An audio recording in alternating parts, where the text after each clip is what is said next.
Hello, I am Hydronum, and today I would like to explain rebel types, their advantages, and the reason different provinces spawn different rebel types. First, I'll be going through the various different rebel types that are likely to be valid during your game of EU4. First, we have peasants, noble revolters, separatists, religious rebels, pretenders, particularists, and revolutionaries. Some countries have other rebel types, usually tied to either tech group or government form, and these include Cossacks, that's for the Eastern Tech Group, the Tribes for Hordes, the Magnates for Poland and Polish cultured countries. Japan gets the Ronin, as well as the Iko-Iki. You've got the Heretics as well for the Catholics, as well as the Lollards specifically for England. Now, the Rebel type will have an influence on the composition of infantry, cannon, and cavalry that will be in the army. It'll influence what it spawns with, and it will also influence the morale that the rebels have when they fight. Each rebel type will also have a different effect, depending on their type, on the provinces that they take control of. Before I explain each type of rebel, I would like to explain some of the terms that I will use. So we've got base morale. This is the morale that all rebel units will be using to decide their own morale. This is the number gained from technology. This does not include any modifiers in any way, like modifiers from prestige or from an advisor or anything similar. The only thing that it includes to increase from the base is a single % per mil-tech that a country has. Accepting demands. This usually is done from the Stability Expansion tab in the government screen. If there is a rebel group that is, for some reason, too big, too strong, and you don't want to fight them, you can give in to their demands. Breaking country. This happens when at peace and over half the country's provinces are occupied and the rebels hold at least one fort of level 2 or higher unless the country has no fort. Every active rebel group will then enforce the demands at once. This means that if there are any separatist stacks roaming, or there are particularists with land, any pretenders, or anything similar, they will all force the government to give in at once. This does, however, set war exhaustion to 0 and stability at 0. Taking province. This assumes that the province taken was not guarded by an active fort. I'll be using it in the description of what the rebels do, but the assumption is that it is not protected by a fort and therefore suffers the ill effects. Army composition percentages. These percentages stated are base values. At Tech 11 and Tech 16, there is an increase of all base rebel types of the cannon that each and every one of them has, of an increase of 10% and 15% respectively. For now, let's start with peasants. They are the most likely stack type to appear during events, especially in the early game. Peasants are a rebel type that are likely to appear in smaller countries. They are poorly equipped, often fielding around 90% infantry and 10% cavalry. They fight poorly, with their morale only being 80% of your own country's base morale, and they have no general. They are also unable to reinforce. A peasant rebel stack may well burn themselves to death sieging land, or dying in a hostile mountain fort. On successfully taking land, the rebels will add 10% autonomy to the province. Accepting demands will cost you 50 prestige, and add 20% autonomy to all provinces held by the peasants, and 20% autonomy in all non-controlled provinces that have the rebel type peasant active, regardless of if they've got revolt risk or not. Next are nobles. Nobles are the unhappy landed elite of your country. Their armies are comprised of mostly infantry at 60% with a large component of cavalry at 40%. They often fight very well and are led by a random leader. They reinforce monthly and have equal morale to your country's base morale. Provinces taken by nobles will have 10% autonomy added to them. Accepting demands will add 20% autonomy to every province they control, and every province with nobles is a valid rebel type, as with the peasant. You'll also lose 20 prestige, 20 legitimacy or horde unity if you are a horde, and you will add 15 influence to the noble's estate for the next 15 years. Dealing with noble rebels early in the game can be a challenge. Fighting defensive fights in favourable terrain is the preferred way. Stacking morale bonuses like the morale advisor and defensive ideas will help as well, while giving your troops the more punch needed to beat the opposing morale. Generals are essential, as the stack will often have their own general. Adding cavalry to counter their own will also help. Although cavalry are expensive, in many cases, especially early game, they have a lot of punching power that infantry sadly lacks, especially in the shock phase where cavalry shine. Separatists. Separatists are the rebel type that want to gain freedom from you and create their own country. They are one of the more interesting rebel types, it being the only rebel type that will willingly leave your country. They have a balanced stack with 60% infantry, 30% cavalry, and 10% cannon. They also fight on equal footing with your own country at 100% morale.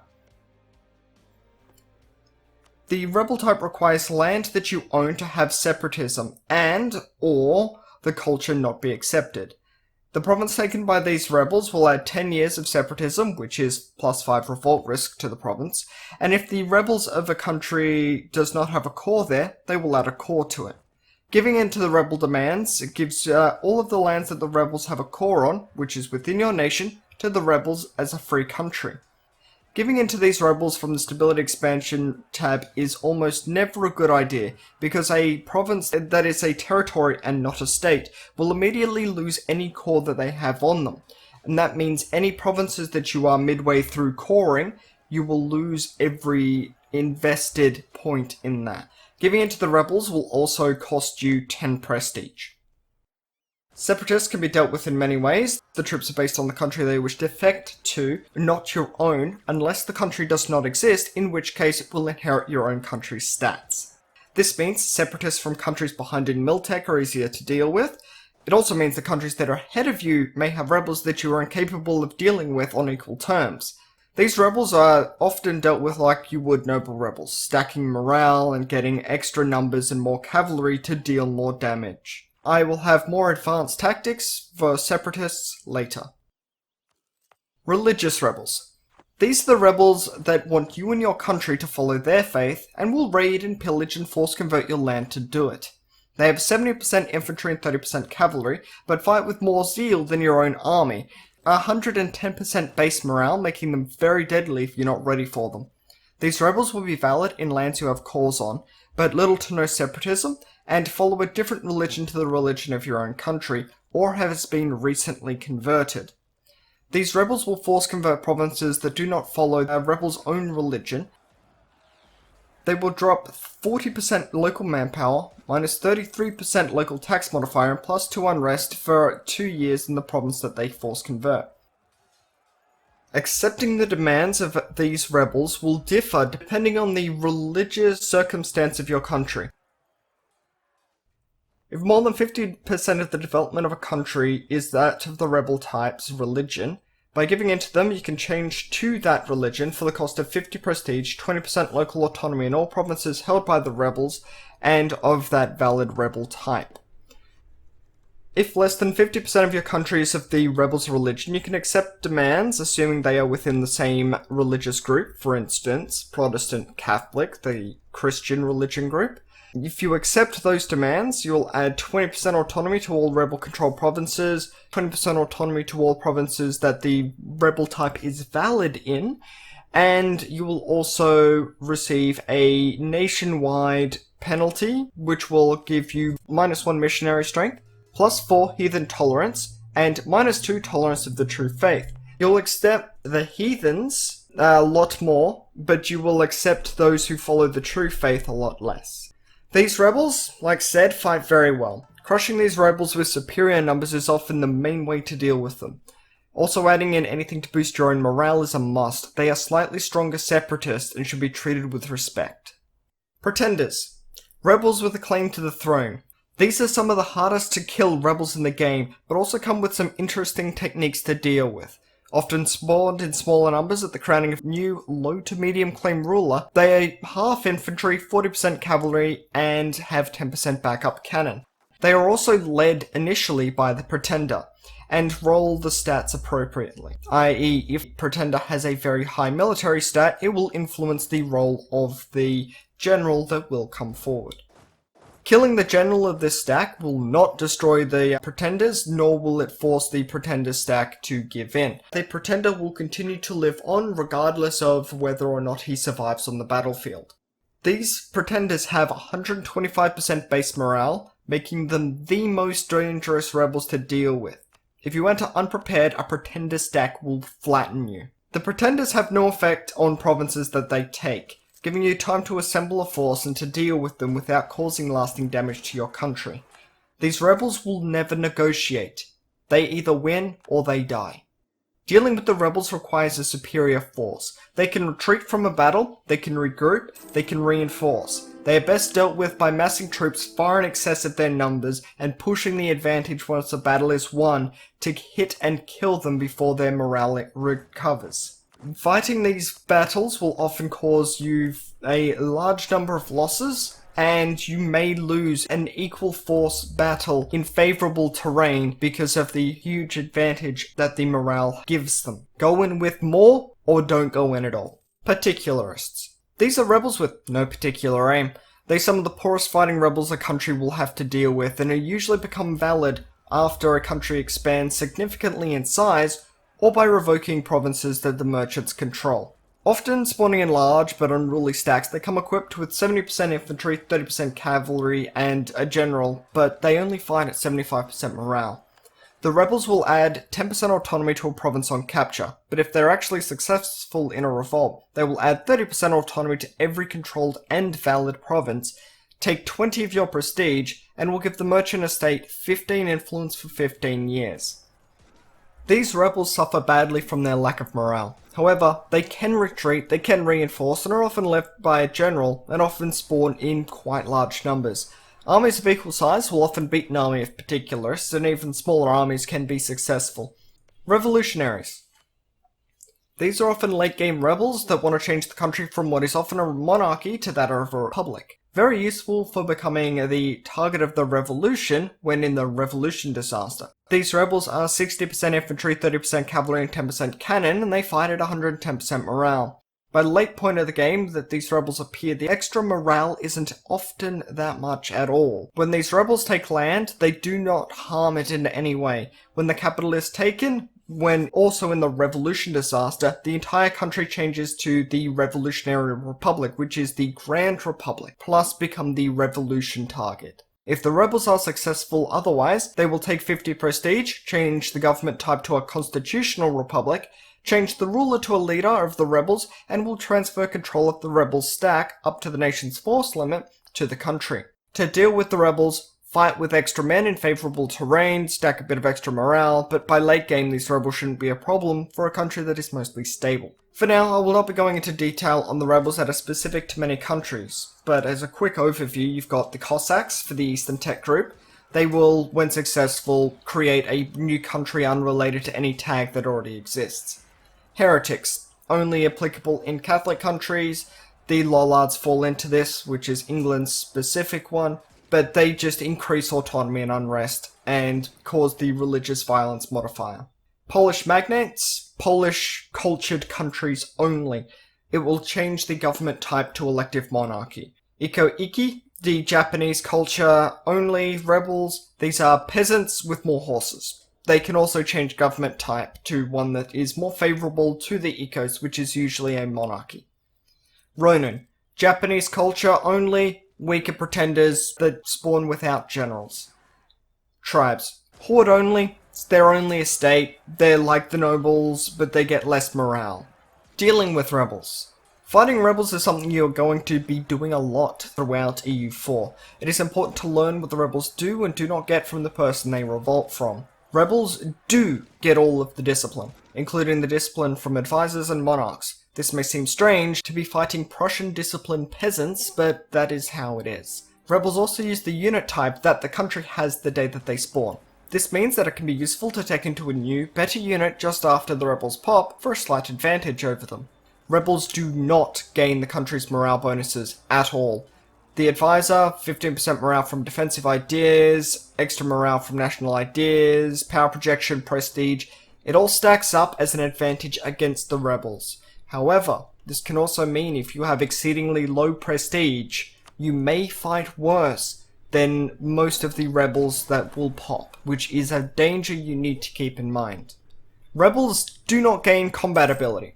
This is significant as combat ability is a bonus to raw damage dealt. This means more kills. It makes even stacks a losing proposition for the rebel. Stack up to plus 30% infantry combat ability and the rebel stacks will melt. In the end though, avoidance is the more effective way of dealing with them.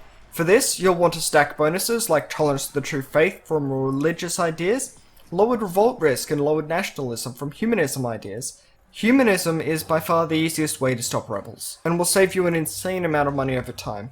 A country with rebels and humanism is almost unheard of. So far I've gone into how to kill rebels, what their defaults will be like, and what they can do to your country. Now we are going to move into the more useful information, weaponizing the rebels and making them work for you. Separatists are the only rebel type that will willingly leave the country and go to do work elsewhere. They stick to the primary culture of the nation that they are separatists of, for instance, Greek culture for Greek rebels, as well as any cause that the nation has elsewhere. This can be useful because there are times where you may want to not deal with the stack. You might be weak after a war, or the stack size might be particularly large. For these times, we have rebel exporting. We spawn rebels, we let them siege land, and then we watch as they wander into our neighbours' lands.